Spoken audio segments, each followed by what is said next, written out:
Hey, thanks for joining me. I finally got that. I just got this book today. I just have barely had it in my possession, barely longer than 2 hours, and I'm ready to record a video on it. Been looking forward to this ever since I heard about it, but more specifically, ever since I saw David Finch showing off the art for it. Um, with Robert Kirkman on writing Skinbreaker. Um, this just kind of came out of nowhere.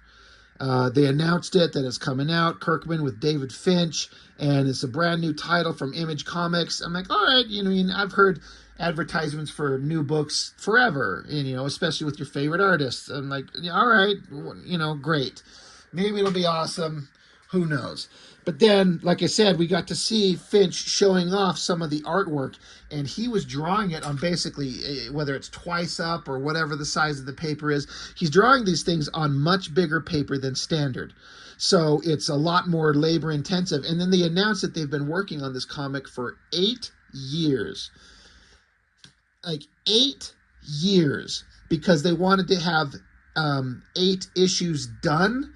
So when they solicit the first one, it gets released at a month by month basis with no worries about, skipping because the artist is not able to keep up with the monthly grind.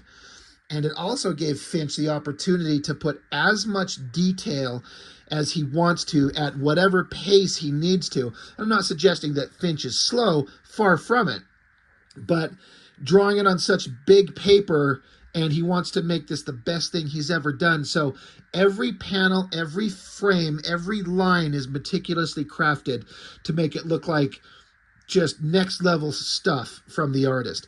And I'm happy to report that everything that I heard that it was, and I hoped that it was, is on full display in this book.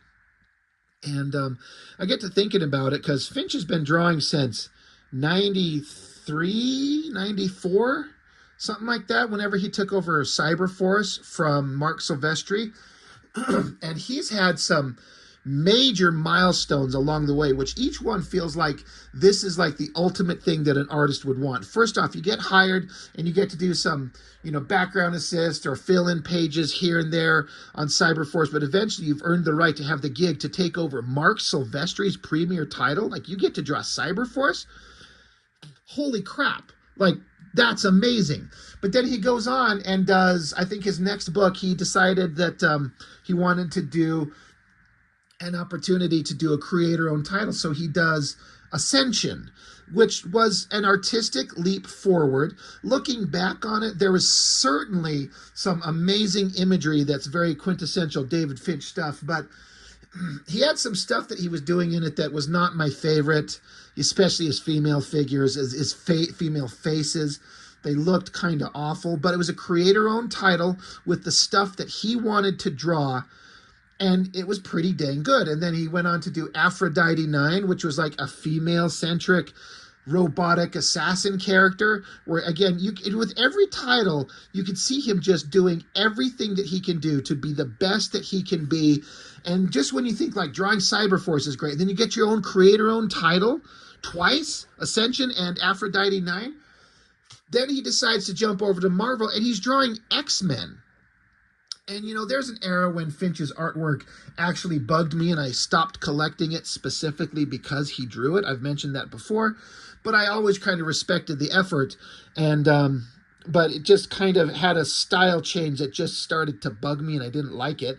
But then eventually he went on and did, he did X-Men work, and then he did a great Batman run.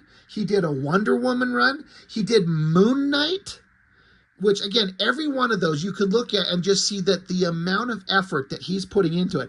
I've got all the Cyberforce issues. In fact, I'm in the middle of reviewing the Cyberforce run right now. I just very recently did the Batman. I've done the Moon Knights. I don't have the Wonder Womans. I do have some of the X-Men, but I haven't dug them out and found them yet.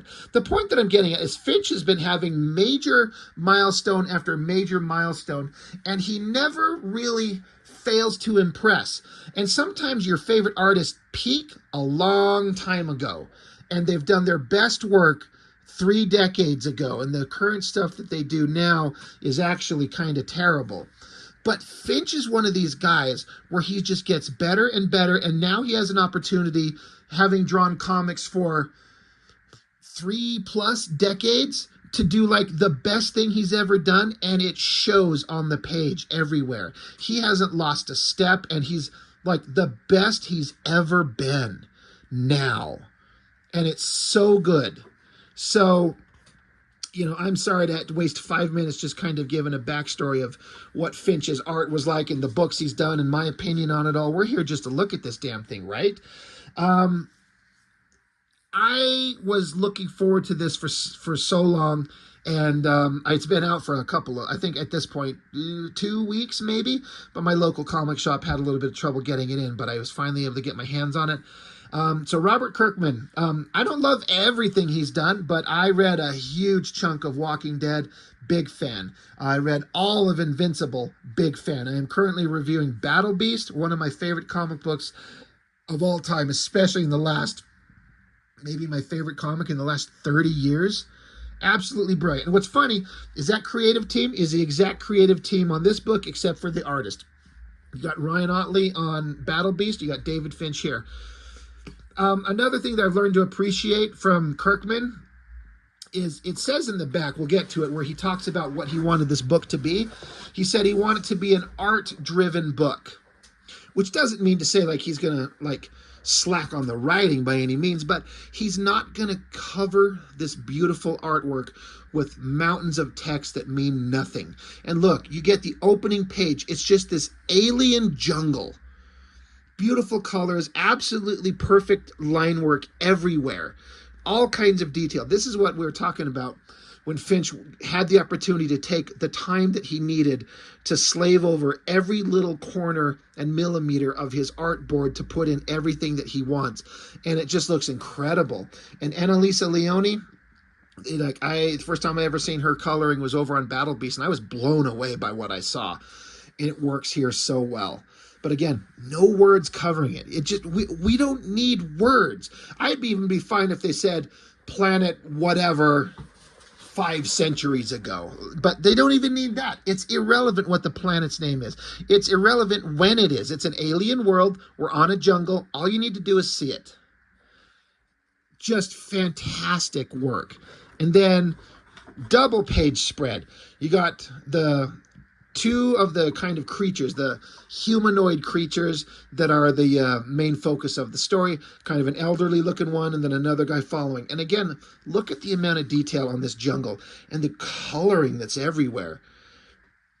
I mean, it's a jungle setting is in a way like, it's so much easier than having to draw like multiple panels of cityscapes, right? You don't have to grid out perspectives and rulers and draw in windows and alcoves and ladders and trash cans and bricks and all that type of stuff. It's just all natural, organic setting, but you can then make it really dense and beautiful like this.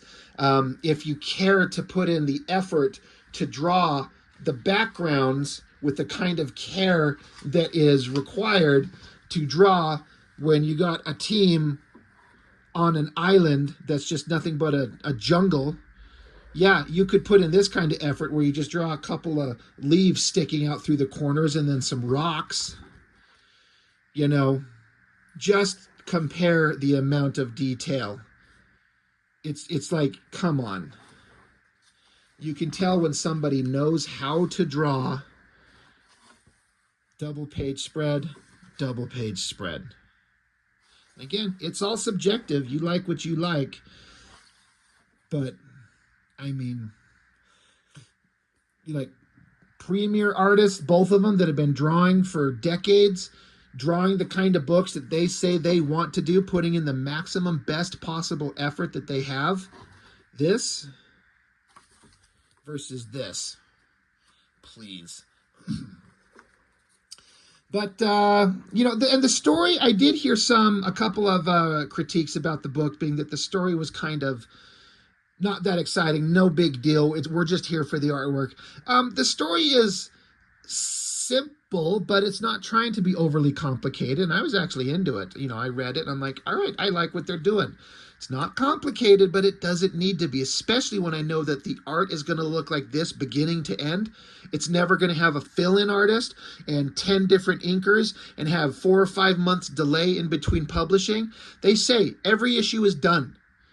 It's all drawn. So we're going to get this on a month-by-month basis at this level. I cannot wait for, I hope they release a black and white oversized version. Good Lord, that's what I want. But basically, it's like an old man and the younger warrior, they're on a hunt. And the old guy's basically explaining, like, he's having troubles. He's like, there's no honor in hunting this way. Something is not right. They keep running through the jungle, and the younger one's like, come on, this way. They leap over this tree log, this stump, and the old guy's like, this is not going to work. And the guy's like, no, it has to work. So he keeps grabbing onto the old man. He's like, come on, we're almost there. Let's go. Like, he's kind of dragging the old man along behind him. God, this is just all great stuff. And then this is what they're running from. Some giant animalistic, ravenous monster of some type. Look at the amount of details. Hand drawn.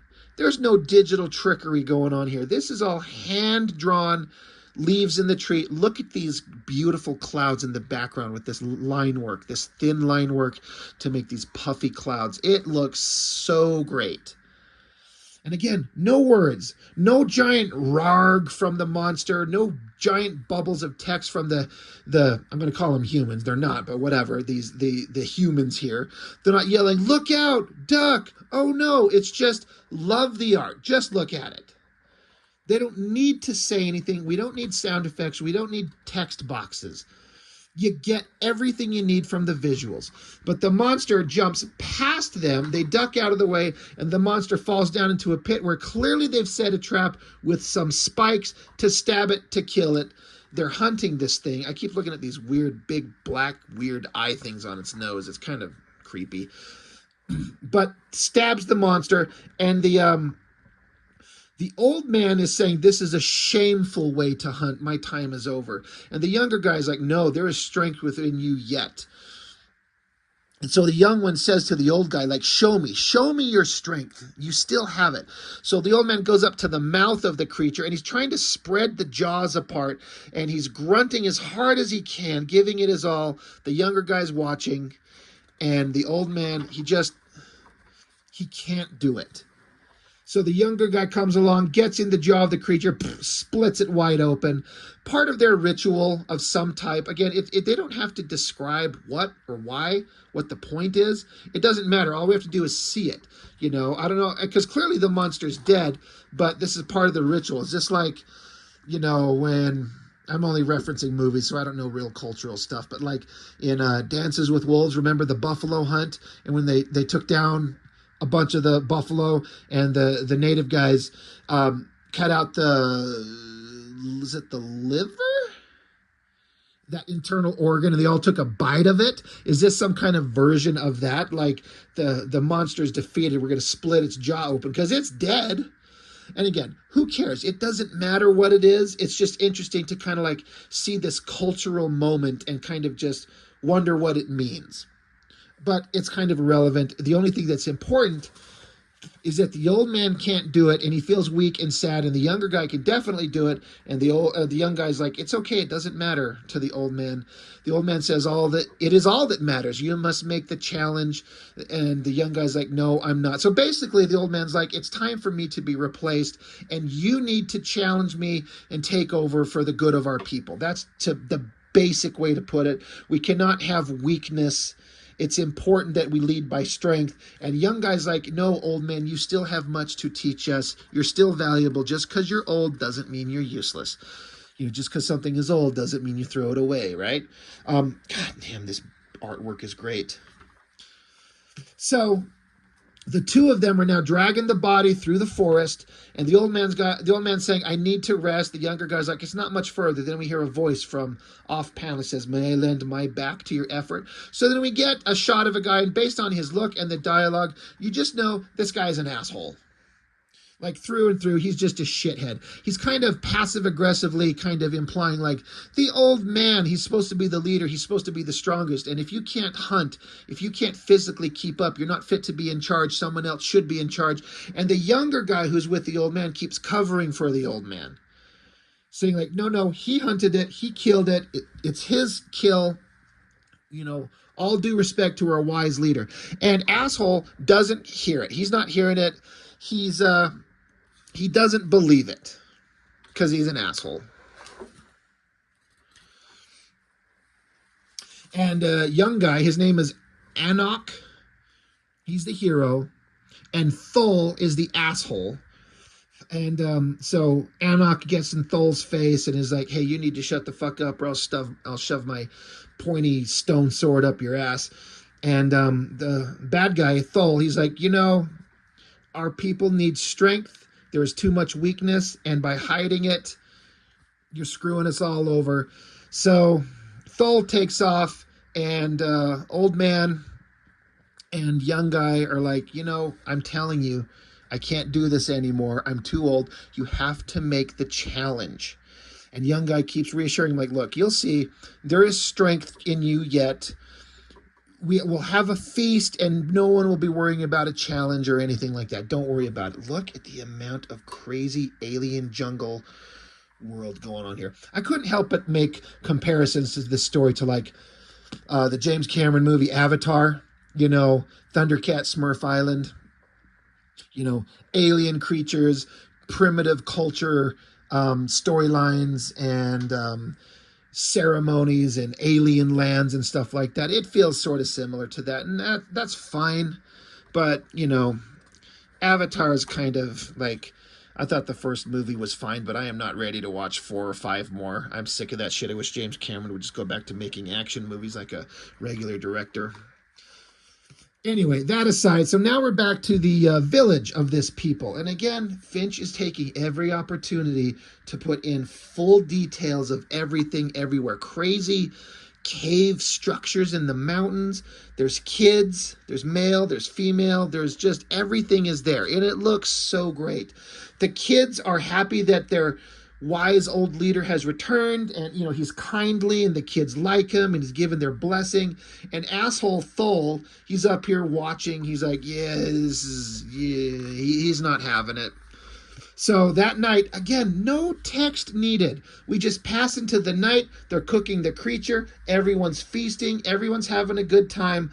And Thol is just eye fucking the leader. He's just staring at him, just mad dogging him nonstop. And so our hero, Anok, and his hot babe wife, they're up here, and she notices that he's like, bad guy won't take his eyes off our leader. And something is wrong. And so his wife is basically saying, you have to challenge our leader for, you know, to become the chieftain of our people. If you don't, asshole might be the one who does it. And then if he gets in there, then no one wants that. And he's like, he's like, our leader has taught me so much and he continues to teach me. I don't know. How can I know when he's done? And she says, all I know is that our people need you to replace him. You owe it to all of us to make the challenge before others can. He says, you know what you were asking me to do? And she says, yes, husband, and still I ask it. So she's being the voice of reason, kind of having to reassure what he probably already knows, but he needs to hear it from her, but he's still not quite ready to hear it. So, you know, he says, it is night. Why does our son not feast? And the son, his name is Imam, E-M-O-M, Imam, does not like to be seen. So he's like, I will speak to him. So this is the part of the story that kind of emotionally hooked me. I was like, what is this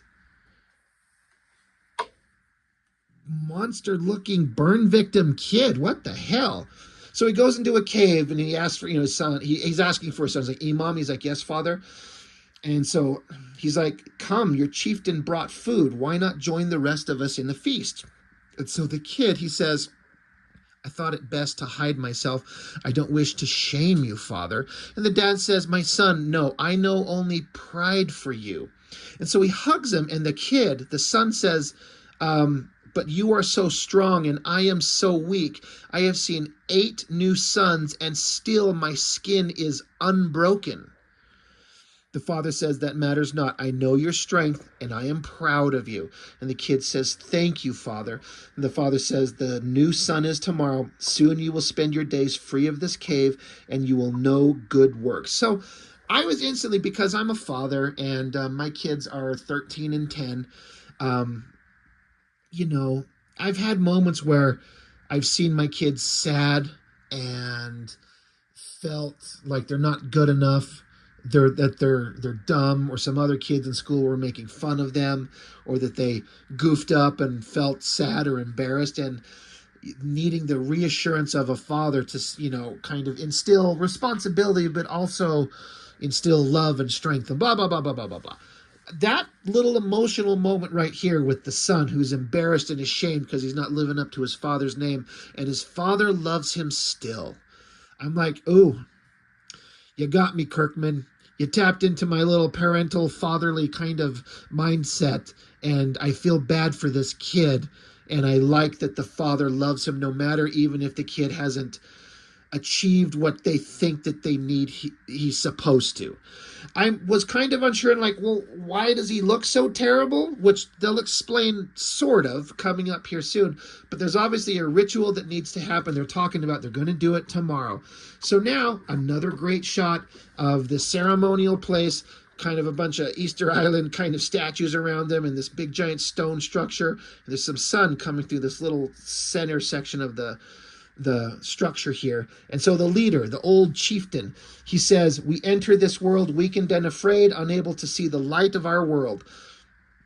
In shadows we dwell until the light of the new sun breaks our skin and makes us strong. Today I challenge our young to see the light and to be strong. So I guess they're basically saying that when they're born, genetically, biologically, they can't be in the sun. And that's why they look the way that they do, like the kid on the previous page. And then in the light of a new sun. So I'm guessing not the light, like the brand new light of a new day every day, but like maybe on like a yearly cycle, there's a specific day when the sun will do what they call breaking their skin. It's an interesting kind of genetic trait for these characters and a cultural thing. I was like, okay, I'm kind of getting it. So the chieftain, he holds up this sword. He says, for I am your chieftain, and I wield the Skinbreaker, and thus your skin shall be broken. So he holds it up to the little portal of light coming through the stone structure, and then the light refracts through the blade into an energy beam down onto these multiple kids who are lined up that all look like weird burn victims. And as the light hits them, it doesn't look like it causes them pain, but it says the light reveals strength. And now the kid has like perfect normal skin like the rest of them. So it's like you have to go through this ritual and change so now you can operate and live out in the light. I'm like, okay, that's interesting. So he goes along to each one of these kids in a row. The light reveals strength. Another one, the light reveals strength. Another one, the light reveals strength. Now we get up to the kid, the son of the hero of the story. The light cast down on the kid, and it's not doing anything. And so the old man says, I'm sorry, Imam. And so the father says in the distance, he says, please. He comes up to his son and says, a few moments longer. And now the kid is actually screaming. He says, the pain. And so the chieftain, stops doing the ritual. He says, I am sorry. It just isn't his time. So they tried again, and it's not working for him. Why?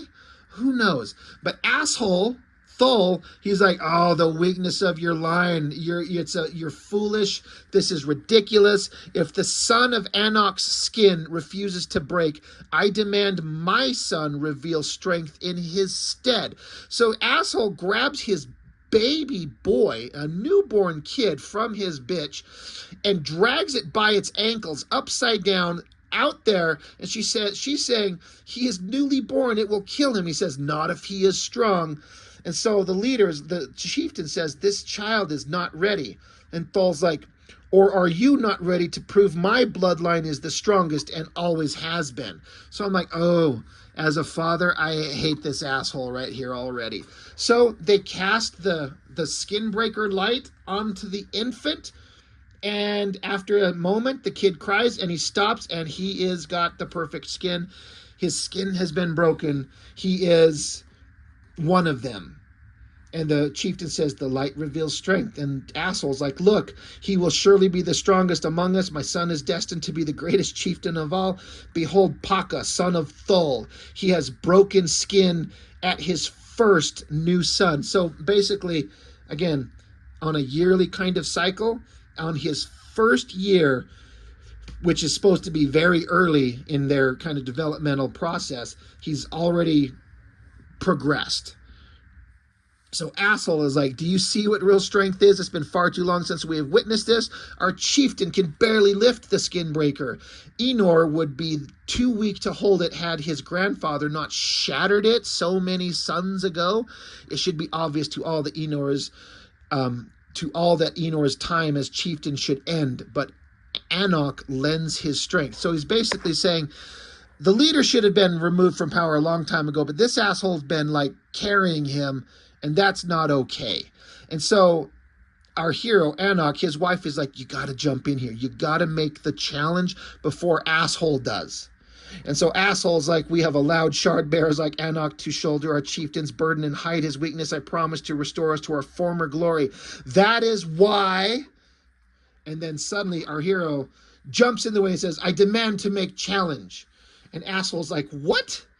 And then the leader says, it is spoken, challenge is made. If Anok ends my life, he will succeed me as chieftain. So now the guy is going to have to basically, who knows, fight the elderly leader to become the rightful ruler of the tribe. And the only way that that's done is by ending the life of the previous leader. I guess we'll find out. Again, pretty simple story. Not much happens, but I am completely fine with it because there's an overarching story that's going to be told over 8 issues. It's going to, stay with these characters, and we're going to get this incredible, fantastic, beautiful artwork that is just the most amazing thing I've seen Finch do in a career where he's done all kinds of really neat stuff. I mean, he's drawn Cyberforce and Moon Knight and Batman and Wonder Woman and the X-Men and his own characters. And all this time later, he's doing the defining work of his career. And he's showing all those old-timer artists, like, when you still have passion to draw comics and you want to make it the best thing you can do, it can be done. And here it is. And everyone should just be stopping in their tracks and going, holy shit, Finch is showing us who he is. He is revealing his strength. And it's pretty badass. I love it. And then you get a page of text from Kirkman. I was actually hoping to see something from David Finch as well. But if they follow kind of the way that they're doing it over in Battle Beast, the first issue had Kirkman talking, and then issue 2 gave Ryan Ottley, the artist, the opportunity to talk about what he thinks and what he feels. So in this, it's all Kirkman talking. In the next one, I bet you we get some words from Finch, and I'm looking forward to kind of hearing what he's got to say. But Kirkman talks about how he's wanted to create this title for a long time. He got to know David Finch a long time ago, and they talked about multiple projects they were going to work on, but this is what they ultimately settled on. And they said, we've been quietly working on this book for 8 years. I wrote the first issue of the series in October of 2017, if you can believe it. Aside from a few touch-ups and tweaks here and there, the full series is completely drawn. So you can expect the full 8 issues of this monumental series to ship on time, despite all issues being oversized. Yes, you can. They're also got a treasury-sized edition, which I didn't know about until I read online, where there's a bigger version of this, and I was was actually interested to pick it up, but one of my buddies, Jason, he picked it up along with the smaller regular size issue like this. And I'd heard this before, and he kind of validated it, and he showed me a picture of them side by side. This regular edition of the book is on this glossy paper, and the Treasury edition, at least the one that my buddy Jason got, the Treasury size is on like matte colored or matte paper. It's kind of like a dull. It doesn't have this shine, and it makes the colors a little darker and kind of hides the artwork. And I'd heard that, and he kind of validated it for me. And he was actually like, he was excited to get a bigger version of it to see the artwork in its full glory. But it kind of actually sounds like it's a little bit of a disappointment, which is why I hope they release a black and white version somewhere, sometime. Please do that. I want nothing more than a black and white version of this book. And again, that is to not have any problems of any type with the colorist, Annalisa Leone. The coloring on this is absolutely beautiful. It could not be more perfect. But the artist that I am wants to see the line work that Finch put down. So anyway, very, very happy with this. It is fantastic. It looks great. Simple story, but we're going to get, we'll get to see what everything how it all comes together in 8 full issues. And I'm very excited. Very excited to see where this goes. So Skinbreaker, issue 1 by Robert Kirkman, David Finch, and crew. Very happy, very pleased. Couldn't recommend it enough. So go out and buy a copy. And I guess that's all I've got for now. Thank you for joining me. I'll see you next time.